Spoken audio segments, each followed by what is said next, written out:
Papa Mushya watorewe kuyobora Kiliziya Gatolika ku isi, Papa Leo wa 14 yashimiye cyane imiyoborere myiza ya Papa Francis asimbuye, asaba abakristo Gatolika ikintu gikomeye cyane.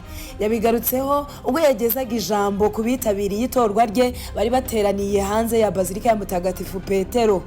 Uyu munyamerika usanzwe yitwa Robert Francis Prevost yahisemo ko izina ry'ubutungane azajya yitwa ari Papa Leo wa 14. Kanda like, subscribe niyo buto y'umutuku ukore no kunzogera kugira ngo tujye tubana buri munsi. Ubwo yagezaga ijambo ku bihumbi by'abaturage bari bagiye kwishimira intsinzi ye, yashimiye cyane Papa Francis asimbuye kuri izo nshingano kuko yaranzwe n'imiyoborere myiza ya Kiliziya mbere yuko yitaba Imana. Mu ijambo rye ati